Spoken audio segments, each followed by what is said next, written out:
أعوذ بالله من الشيطان الرجيم. بسم الله الرحمن الرحيم.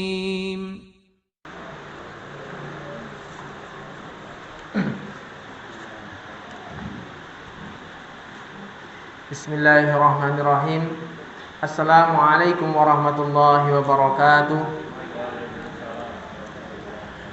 Alhamdulillahi ala fadlihi wa ihsanih, wa ashkuruhu ala taufiqihi wa amtinani, wa ashhadu an la ilaha illallah wahdahu la syarika lahu ta'zima li sya'nih, wa ashhadu anna Muhammadan abduhu wa rasuluh da'i ila ridwani. Allahumma salli wa sallim ala nabiyyina wa habibina wa maulana wa sayyidina Muhammadin sallallahu alaihi wasallam. Wa syarrul wa qala Allah ta'ala fi kitabihil karim, ya ayyuhalladzina amanu taqullaha haqqa tuqatih wa la tamutunna illa wa antum muslimun. Wa asdaqal hadithi kitabullah wa khairal huda Muhammadin sallallahu alaihi wasallam. Wa syarrul umuri muhdatsatuha wa kullu muhdatsatin bid'ah wa kullu bid'atin dhalalah wa kullu dhalalatin finnar. Ma'asyiral muslimin rahimani wa rahimakumullah. Alhamdulillah kita bisa melanjutkan kajian kita tentang hal-hal yang bisa melunakkan hati kita setelah kita mungkin beraktivitas banyak sekali dengan aktivitas duniawi yang di sini berkecimpung dengan kegiatan-kegiatan duniawi yang mana hal-hal tersebut berpotensi untuk mengeraskan hati kita dengan kurangnya ingat kita kepada Allah, kurangnya kita mengingat tentang akhirat, atau bisa jadi karena kemaksiatan yang kita lakukan sehingga hati kita menjadi keras. Makanya diingatkan kembali kita sekali lagi mengkaji tentang kitab Riqaq dari Sahih Bukhari agar hadis-hadis yang kita baca dari Imam Bukhari tersebut bisa melunakkan hati kita yang menjadi lebih keras, karena memang itu tadi.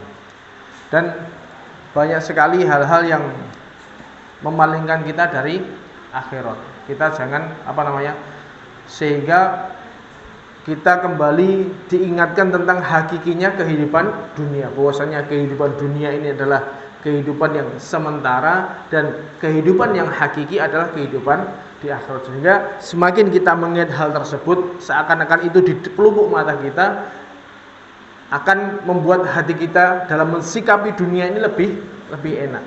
Orang gerangsang, orang tamak, itu yang kita harapkan. Karena ya dunia itu sangat melalaikan, hijau dan manis. Melanjutkan pembahasan kita sebelumnya, kita kemarin sudah membahas tentang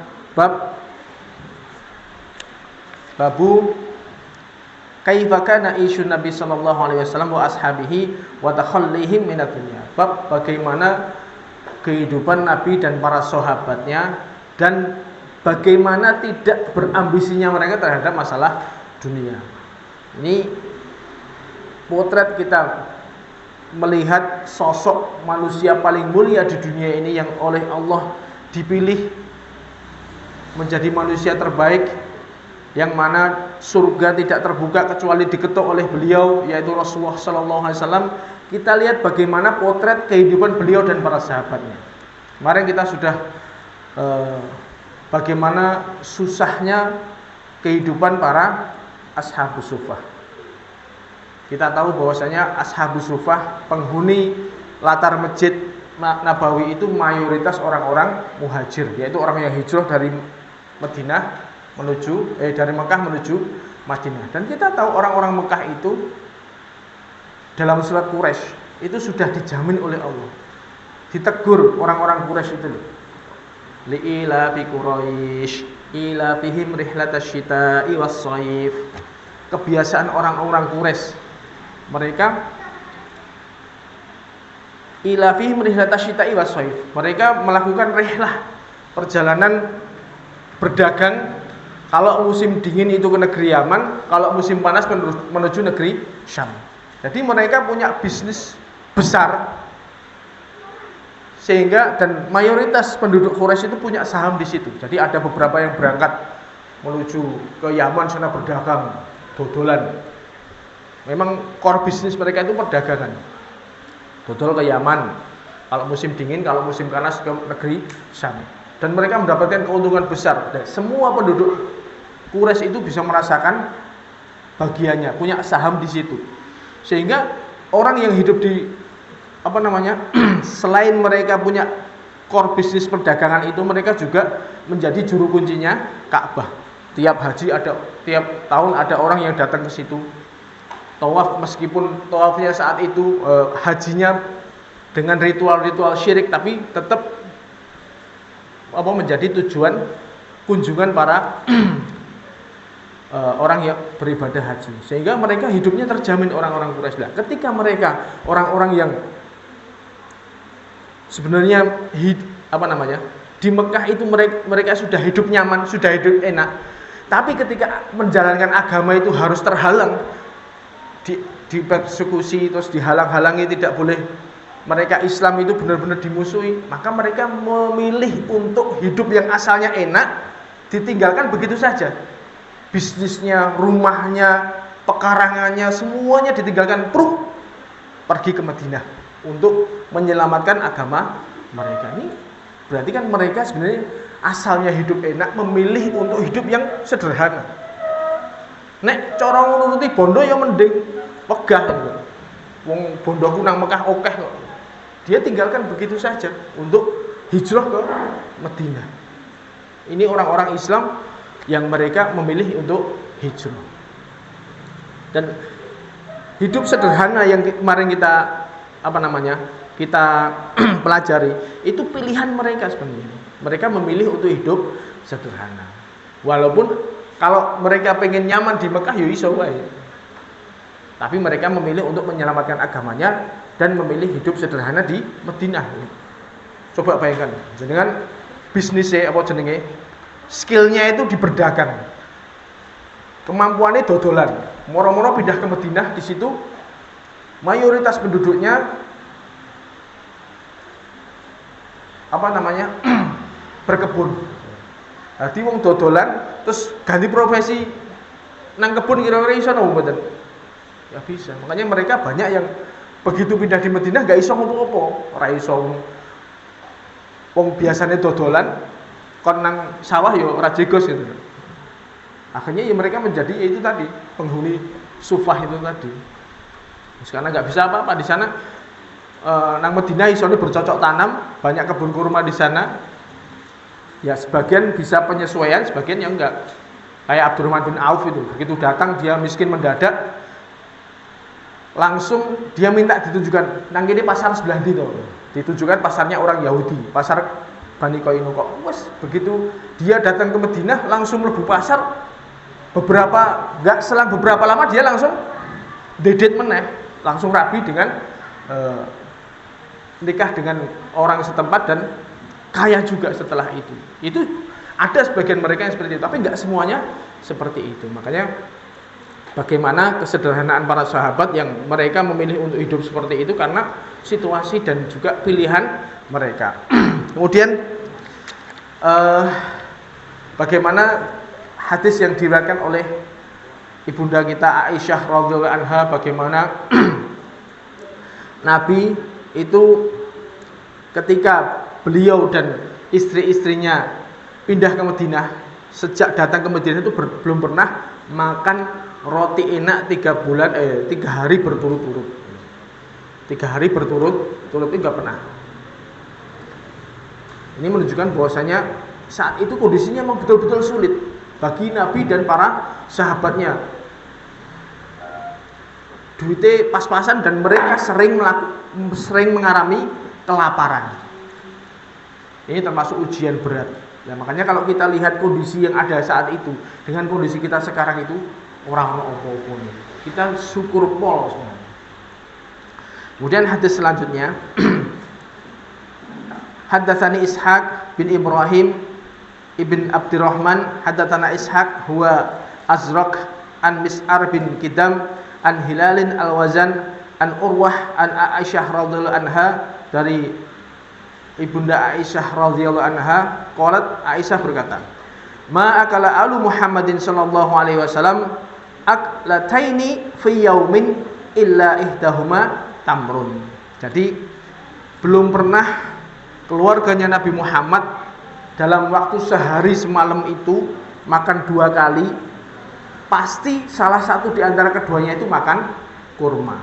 Kita tahu menu di sana, kurma itu adalah makanan yang paling ora penak jadi. Ora enak pilihan meneh. Jadi makanya kurma itu kalau nggak ada pilihan. Kalau ada pilihan mesti milih gandum. Nah, ketika suatu saat duit gitu ya, yo mangan ta enak sedina pisan kok. Misalnya pagi makan pakai roti, nanti sorenya pasti makannya kurma. Wis entek soalnya. Itu apa namanya? Karena memang kemiskinan yang melanda kaum muslimin saat itu. Bener-bener kondisinya rawan. Mau dedet pisan tuh kone gandum, gue mangan pisan entek. Makanya Aisyah mengatakan tidak pernah dalam sehari itu kecuali pasti salah satunya makan kurma. Nek esuk emang duit gitu. Duit rada sore gitu. Esuk mangan kurma, sorene lagi mangan roti. Itu yang dialami oleh Nabi dan para sahabatnya seperti itu. Bahkan sering di antara mereka itu makan sehari sekali. Seperti halnya yang kita sering dengar hadis ketika Nabi bertanya pada istrinya, enak sarapan orang gitu. Ada sarapan enggak hari ini? Oh, enggak ada. Ya wis, nek ngono idzan ala shaim. Nek ngono aku poso. Itu keadaan itu orang mergo rek panganan, orang mergo orang masak. Memang betul-betul enggak ada yang untuk dimakan. Orang nek panganan padha-padha ngeleh, padha-padha luwene, padha-padha ora mangan, mending poso sisan. Nabi kan gitu. Nah, itu berarti keadaan seperti itu banyak dialami oleh para sahabatnya. Mereka berarti makan sehari cuma sekali tok. Nah, esuk-esuk is ngoten niku. Kalau ditanya, ada 6 sahabat yang hampir mempraktekkan sama seperti Nabi. Ketika ditanya pagi-pagi, istrinya nanya, ada makanan enggak hari ini? Enggak ada. Terus nang didit nang dapur yo ora apa-apa tenan, kurma yo ora duwe. Karena ya saking miskinnya mereka enggak makan, terima poso, nanti buka seadanya. Ini yang dialami oleh para sahabat saat itu. Ya, saiki kira-kira apa enek? Mah, enek sarapan orang. Durung enek wis, nek ngono aku tak poso. Pisan wis, bisa. Wis sesuke meneh enek sarapan burung dereng enten. Wis aku tak poso ngono. 3 dina kok ngono meneh bae. Kowe iki HP-mu selehno masak apa lho. Paling ngono. Sekarang itu bukan enggak ada makanan sama sekali enggak. Kalau zaman dulu betul-betul karena tidak ada bahan makanan, kurma orang duwe, gandum orang duwe, sehingga pagi itu enggak ada untuk sarapan. Baru nanti setelah mencari kerjaan dia entah ke kebun atau dia jual ranting pohon atau dia berusaha nanti dapat uang dibelikan bahan makanan, baru nanti dapat makanan. Itu yang dialami para sahabat saat itu, dan mereka adalah orang-orang terbaik, menjadi orang yang paling bertakwa. Nah, kita harusnya kalau kita mengaca dengan kehidupan kita saat ini, itu sangat lebih daripada cukup. Sampai orang sempat luwe. Ini suatu hal yang harus kita syukuri. Wong sahabat zaman dulu kondisinya kayak gitu, sampai perutnya diikat dengan batu, sampai rakwat lungguh, sampai dia harus rebahan, itu dialami mereka. Tapi tidak menjadikan mereka futur.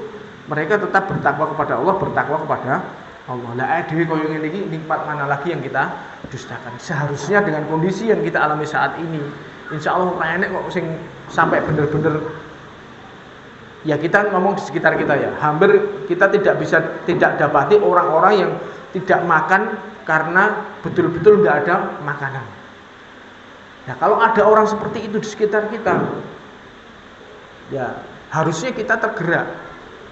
Tapi insya Allah hampir tidak ada zaman sekarang ini.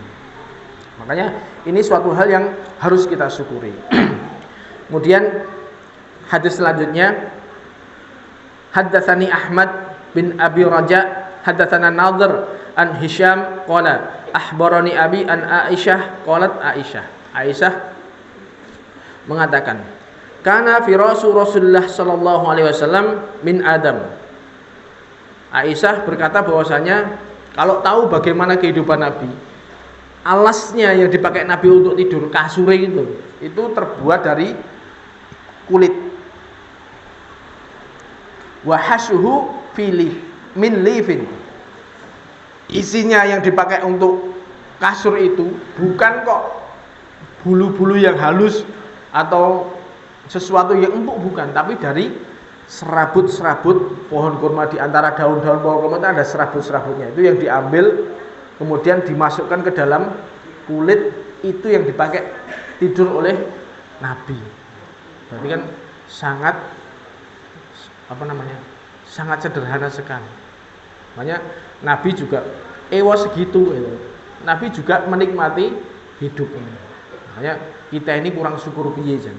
Kalau kita kehidupan sekarang ini, kalau kita lihat spring bed itu regane yo larang-larang gitu.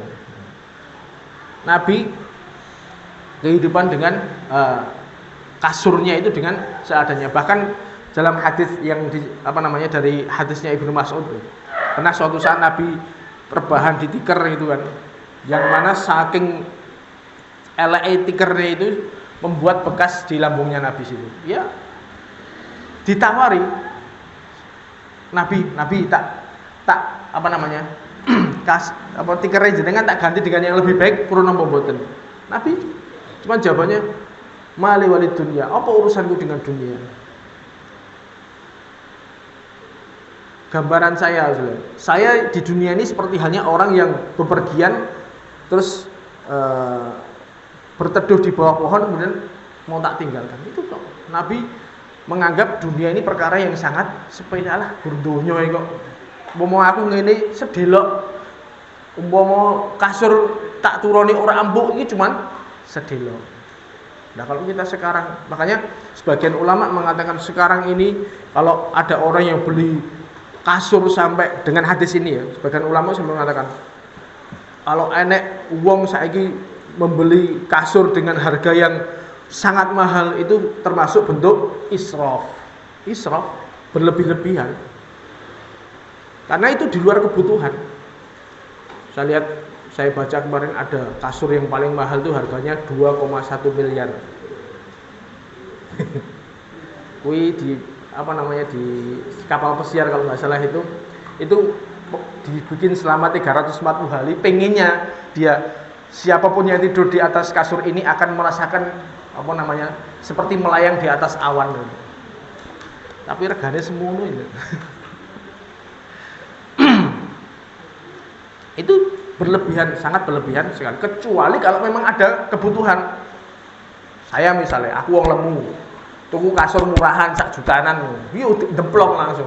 Nah, kecuali kalau ada udzur syar'i seperti itu, kita beli harga yang di atas 5 juta. Karena apa? Ada tuntutannya. Kalau saya beli yang murahan, nanti kasurnya dan mau aku gede misalnya itu. Contoh. Atau bagi mereka yang punya penyakit punggung gitu, tulangnya bermasalah misalnya, itu nggak bisa tidur dengan tidur spring bed yang nggak bisa. Pasti harus yang keras. Kemudian seperti itu regane kalau sekitar 10 jutaan ke atas, 13 juta, 15 juta itu ada. Itu sing duwe loro punya sakit tulang belakang kayak gitu. Tapi kalau enggak, nanti repot kalau kita ditanya oleh Allah, kamu ngapain beli kasur segitu? Sakit punggung kah? Enggak. Apa nek turu kasure luwih murah ora iso turu? Enggak bisa, kita repot jawabnya nanti. Kecuali kalau memang ada tuntutan, enggak ada masalah. Tapi kalau makanya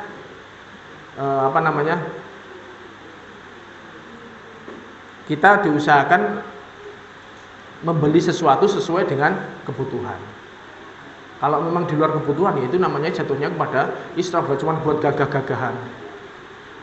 Kalau kita lihat di online ya ada yang memang harganya saya kalau pas lihat di di dulu waktu nyari sling bed itu ada yang harganya sampai 90 juta, 80 juta. Wih jane sing dituruni opo. Kita lihat bagaimana kehidupan Nabi. Cuman begitu. Sampai pernah ada seorang perempuan yang ganti kasurnya Nabi karena kasihan melihat Nabi kasurnya jelek kayak gitu. Itu sama Aisyah, Nabi meling, wahai Aisyah, kembalikan kasur ini kepada yang perempuan tadi. Jadi nggak mau Nabi, tetap mau pakai yang biasanya aja. Ini berarti beliau memilih untuk hidup sederhana. Ini pilihan depan kita. Tapi maksudnya poin daripada hadis ini adalah bagaimana kesederhanaan Nabi Shallallahu Alaihi Wasallam. Seandainya Nabi itu mau, Nabi bisa menjadi kaya raya. Tapi enggak beliau, karena itu tadi kembali kepada tujuan awal kita belajar ini, bahwasanya kehidupan dunia ini hanya sementara, sedangkan kehidupan di akhirat adalah kehidupan yang hakiki. Makanya apa tuh urusan dunia lugur masalah koyo ngene itu sepele. Sing penting ada ibadah mempeng, ibadah lancar, kita nyari bekal sebanyak-banyak di akhirat, itu fokus utamanya. Nek perkara kasur, perkara omah alah sepele itu loh maksudnya. Paham ya? Nah, hanya jangan sampai hal-hal ini kita sudah belajar seperti ini. Jangan sampai kita jadi tamak masalah dunia goro-goro nonton wong sing sugih-sugih. Ini tujuannya. Itu bukan fokus tujuan kita hidup di dunia itu enggak. Fokus kita adalah bagaimana kita memperoleh bekal sebanyak-banyaknya di kehidupan yang hakiki. Dunia sekaya apapun kita, semewah apapun kita, akan kita tinggalkan semuanya. Makanya kalau memang ada kebutuhan ya silahkan, tapi jangan kita beli di luar kebutuhan. Guru gagah-gagahan tok misalnya. Itu tadi masalah kasur ya wis lah. Nek memang memungkinkan untuk beli yang budgetnya sedengan murah ya silahkan. Tapi ojo sing elek-elek nemen ya itu nanti malah kasihan juga. Kita juga butuh kualitas istirahat.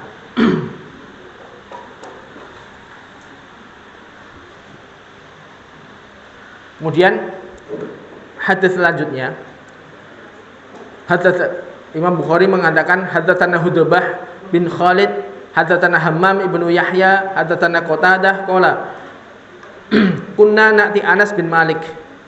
Qatadah bercerita bahwasanya suatu saat saya datang kepada Anas bin Malik. Anas bin Malik itu adalah pelayan yang melayani Nabi sallallahu alaihi wasallam. Beliau 10 tahun melayani Nabi, dan termasuk keajaiban akhlak Rasulullah sallallahu alaihi wasallam bagaimana Nabi memperlakukan pembantunya, ya berarti termasuk pembantu Nabi.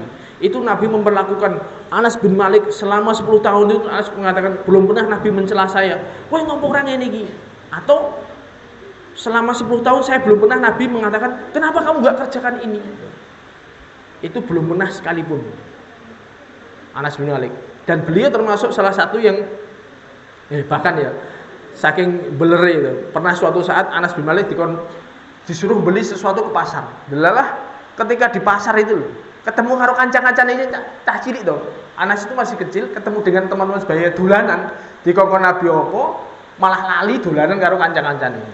Itu sama Nabi ya ora ditegur disenani dijewer ya enggak. Dilus-lus. Ayo kowe mau tak kongkon apa wis mbok lakoni pur. Itu tok. Belum pernah Nabi marah sama pembantunya. Ini termasuk keajaiban akhlak Rasulullah sallallahu alaihi wasallam. Dan termasuk Anas ini orang yang oleh Nabi didoakan dengan doa keberkahan. Allahumma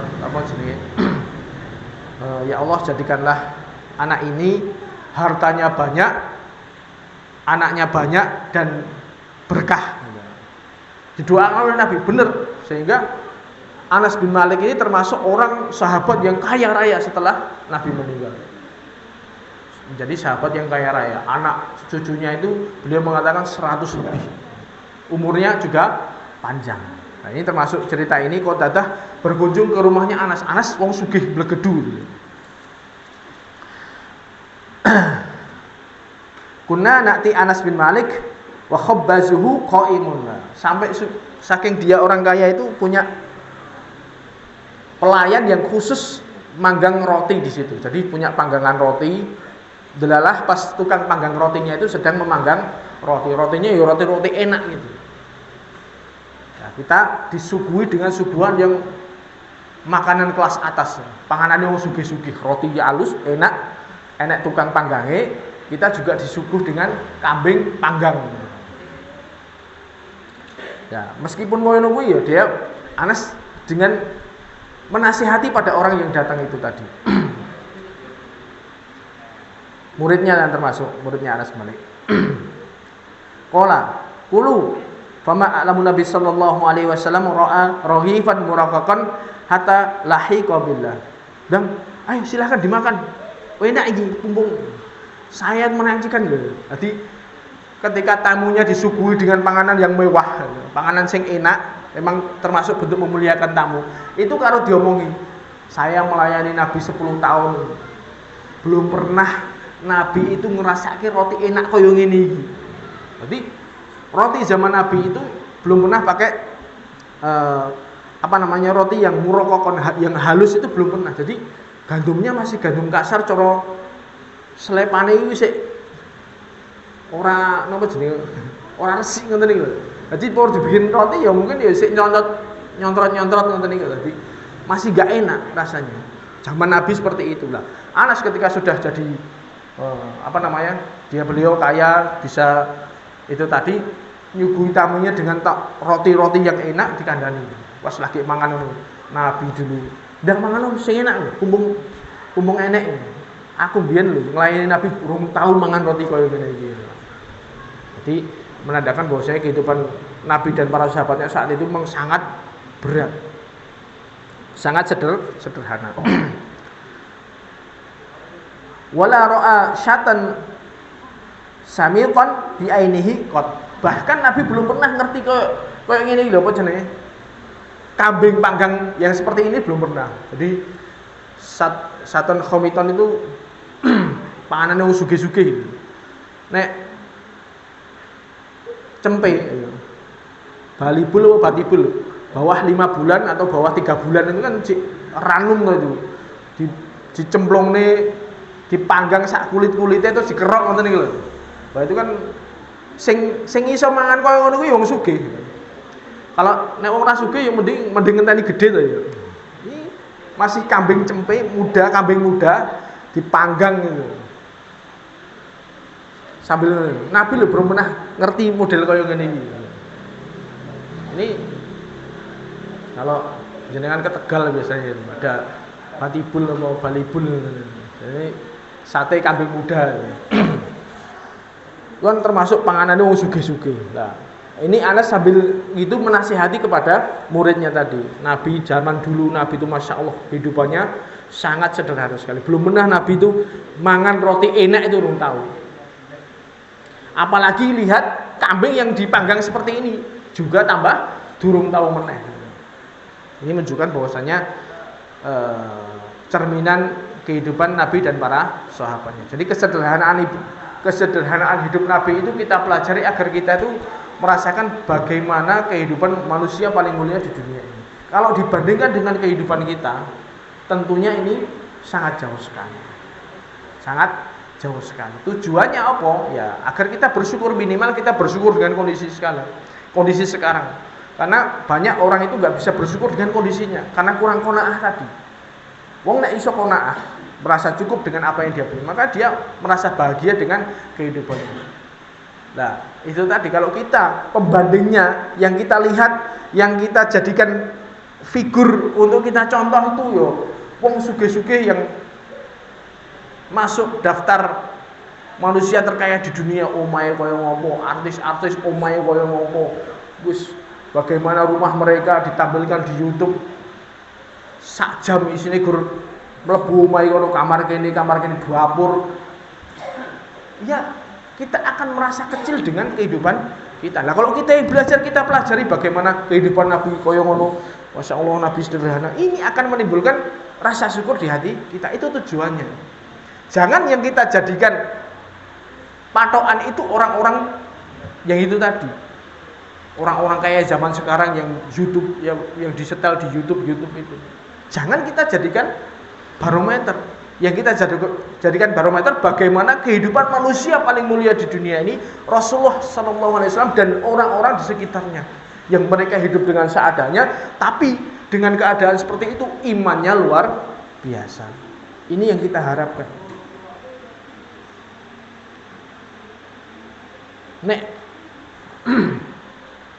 Apa namanya? Kalau kita melihat ke atas itu nggak akan selesai, pasti akan ada yang lebih kaya lagi. Makanya jenengan syukuri semua yang ada jenengan. Mungkin seandainya jenengan di sini posisinya kalau dibanding kocok-kocok ora patek sugih, ya kita lihat yang nyari yang lebih di bawah lagi, agar bisa menumbuhkan rasa syukur di hati kita. Pokoknya kita lihat bagaimana kehidupan Nabi dan para sahabatnya ini. Dengan seperti ini, Masya Allah, kita akan merasakan syukur. Itu yang seharusnya. Terus ada pertanyaan, loh, bukankah para sahabat dulu ketika mereka berperang itu punya Nabi ya, terutama Nabi itu kan nggak selalu miskin toh. Nabi nggak selalu miskin. Ada beberapa keadaan di mana Nabi itu dapat uang banyak, dapat jarahan. Ketika kaum muslimin perang menaklukkan musuhnya, dia pasti akan merampas hartanya itu dijadikan ghanimah. Nah, ghanimah itu dibagi, pasti kan ada bagian-bagian ghanimah. Mesti suatu saat mereka dapat ghanimah berapa banyak. Berarti ada suatu kondisi di mana mereka sedang kaya. Nabi juga seperti itu. Nabi pasti apalagi Nabi bagiannya banyak, termasuk 1/5 dibagi dengan 5 bagian itu kan termasuk banyak. Nabi suatu saat dapat bagian harta yang banyak. Terus kenapa kok kehidupannya seperti ini? Hanya di sini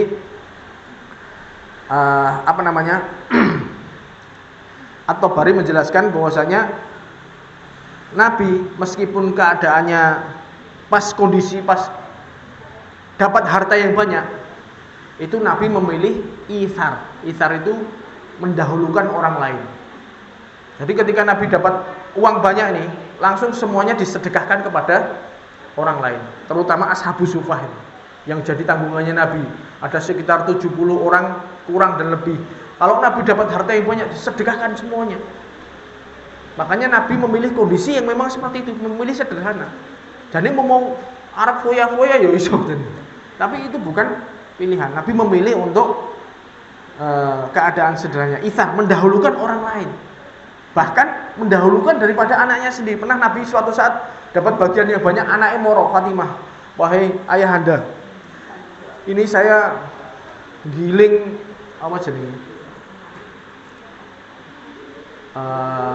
giling tepung itu kan berat untuk perempuan.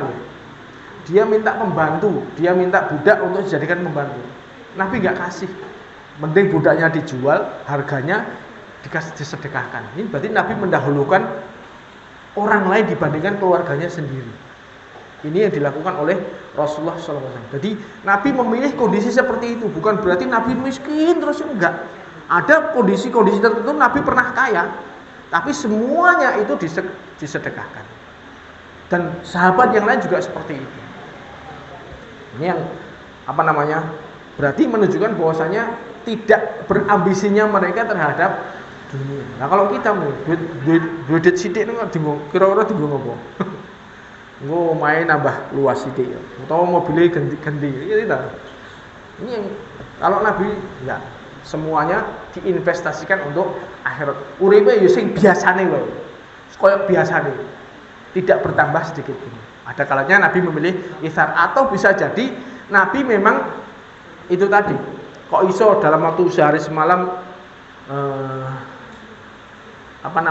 tidak pernah melaksanakan makan roti sing enak 3 hari berturut-turut. Berarti Nabi memilih, memang Nabi gak seneng makan banyak, makanya ya sak cukup tok. Itu berarti pilihan yang dipilih oleh Rasulullah SAW. Jadi ini kehidupan sederhana ini berarti pilihan mereka. Mereka menganggap ini yang lebih kehidupan ini yang lebih baik. Paham ya? Ya meskipun kita nggak bisa nyontoh ketiplek 100% gitu, akan susah karena hati kita itu lemah, mudah sekali tergoda oleh duniawi. Ya minimal kita ingat bahwasanya iki harta yang saya miliki ini sementara, adapun yang saya investasikan, yang saya infakkan ini yang akan menjadi harta yang sesungguhnya. Selama kita masih ingat itu, maka itu akan sangat membantu kita di kehidupan selanjutnya. Kemudian hadis selanjutnya,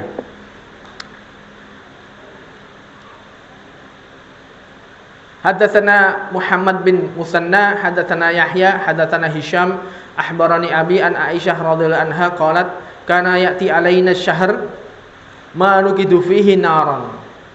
Jadi Aisyah cerita, satu bulan lewat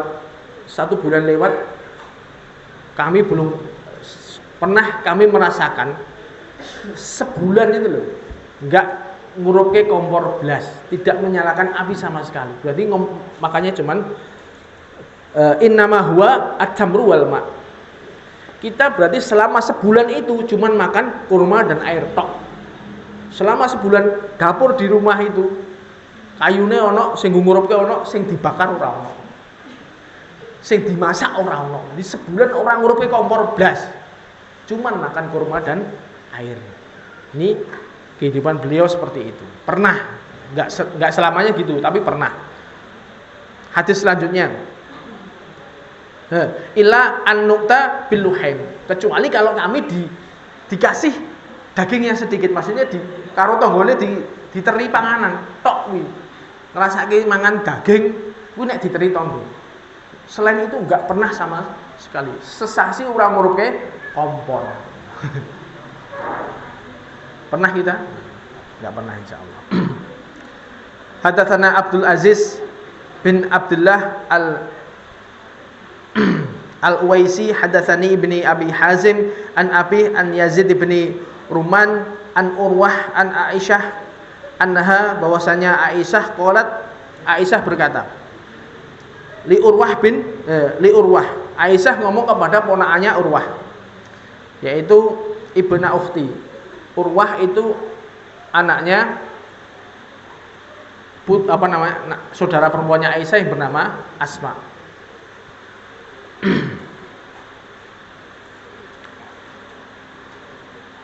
In kunna lananzuru ila hilalin salasa ahliyatin fi syahraini wa ma uqidat fi abyati Rasulullah sallallahu alaihi wasallam narun.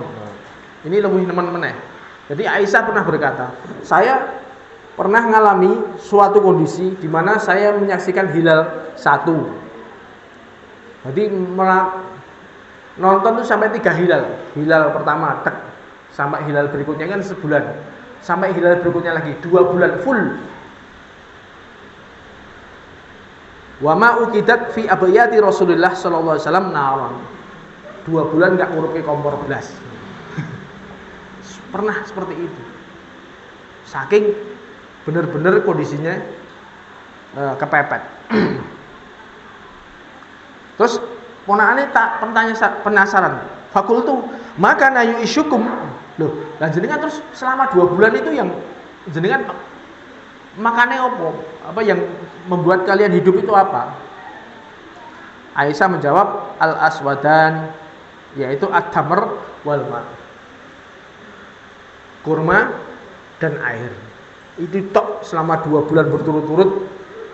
Ini yang kita makan. Mungkin perutnya jenengan iso orang mangan kurma rong sasi full, tanpa sego, tanpa gorengan, tanpa kita nggak bisa bayangkan. Tapi itu yang mereka alami. Illa annahu qad kana li Rasulillah sallallahu alaihi wasallam jiran minal ansor. Jadi Nabi juga punya, kecuali suatu kondisi selama 2 bulan ini ada waktu-waktu tertentu Nabi punya tetangga orang Ansor. Kana lahum manaih, mereka punya susu perahan. Jadi kambing yang diperah susunya. Kambingnya itu disilihke gitu. Ya kon merah tok. Jadi dipinjamkan kambingnya untuk diperah susunya. Susunya diminum, kambingnya ya untuk pemiliknya, enggak dikasihkan sak kambing-kambingnya enggak. Jadi tetangga kami punya kambing perahan yang perah susunya itu, kami merah susunya itu yang kemudian Nabi wakanu yamnahuna Rasulullah sallallahu alaihi wasallam min abyatihim fayaskinahu. Jadi kambing itu tadi hasil perahan susu tadi yang dibagikan atau dikasihkan kepada istri-istrinya. Ini berarti cuman kurma sama air, nek ra ngono tambah susu perahan. Itu yang mereka alami seperti itu. Ini menunjukkan bahwasanya kesederhanaan Nabi dan para sahabatnya. Kemudian hadis terakhir, haddatsana Abdullah bin Muhammad, haddatsana Muhammad bin Fudail an Abi an Urwah an Abi Zur'ah an Abi Hurairah radhiyallahu anhu qala, Abu Hurairah mengatakan qala Rasulullah sallallahu alaihi wasallam, Nabi berdoa, Allahumma rzuq ala Muhammadin qutan. Ya Allah, berilah rezeki kepada keluarga Muhammad qutan, cukup. Jadi berdoa kepada Allah agar Allah memberikan rezeki yang kut yo bener-bener cukup, dapat entek dicakne wis ngono tok. Jadi enggak minta harta yang berlebih, enggak, dan juga tidak minta keadaan yang kekurangan. Dan ini kondisi kafaf kut ini adalah kondisi terbaik, karena kondisi ini yang diminta oleh Rasulullah sallallahu alaihi wasallam. Sehingga sing penting dia sudah menunaikan haknya badan, awake wis iso mangan, bisa minum, sudah cukup, tidak yang lain-lain. Dan ini kondisi ini selamat dari dua fitnah, fitnah kekayaan dan juga fitnah kemiskinan. Yang dua-duanya itu bisa membahayakan. Fitnah kekayaan bisa membuat orang menjadi sombong, menjadi orang merendahkan orang lain.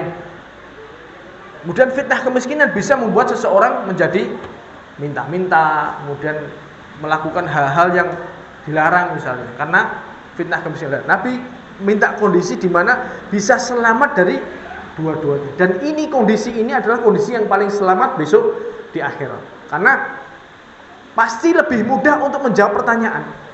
Hartamu dari mana? Bingung apa? Wis oleh semene dicake entek wis kuwi itu. Pertanggungjawabannya lebih enak.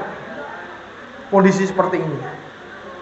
Makanya kondisi ini kondisi terbaik dan itu yang diminta oleh Nabi sallallahu alaihi wasallam. Yang mungkin kita ora tekan atine mau njaluk ngono. Sing dijaluk ya sugih. Sugih mlegedu, ditewu akeh, sawahe akeh ombo. Ini biasanya diminta seperti itu. Nah, Nabi milih kondisi di mana kafaf ini di antara keduanya sehingga bisa selamat dari fitnah kekayaan dan fitnah kemiskinan. Yang dua-duanya fitnah, jenis dua fitnah ini Nabi berdoa dari keduanya. Allahumma inni a'udzubika min fitnatil ghina wa fitnatil faqr. Jadi Nabi minta dari fitnah kekayaan dan fitnahnya kemiskinan. Karena kondisi miskin yo ora penak, kondisi sugih nemen yo, kondisi sugih juga membahayakan. Dua-duanya ini menimbulkan fitnah. Makanya kondisi yang paling aman yaitu kondisi cukup, pas-pasan, benar-benar pas-pasan. Oleh dapat seberapa dicake entek. Ini yang kondisi terbaik yang diminta oleh Rasulullah sallallahu alaihi wasallam. Ini makanya kita bagaimana kehidupan beliau ini semuanya yang kita lihat itu adalah pilihan beliau sendiri. Seandainya Nabi itu milih kaya itu bisa, tapi Nabi tidak memilih untuk kaya. Tapi seandainya kita, ya, kondisi kita ini diuji oleh Allah dengan kekayaan, kita harus bersabar dengan bersyukur dengan yang Allah berikan. Seandainya diuji dengan kekurangan, ya kita harus bersabar. Makanya semuanya itu adalah punya jalannya masing-masing, masing-masing orang itu punya jatah rezekinya masing-masing. Bagaimana kita mensikapinya? Ini adalah yaitu tadi. Kalau kita bisa mensikapi dengan benar, maka kita selamat. Kalau tidak bisa mensikapi dengan benar, akan menjurumuskan kita dalam neraka jahanam. Insyaallah itu yang kita sampaikan, agar kehidupan Nabi dan para sahabatnya dan kesederhanaan hidup mereka itu membuat kita bersyukur, menjadikan kita bisa semakin meningkatkan ibadah kepada Allah, bahwasanya apa yang Allah berikan kepada kita itu sudah sangat banyak.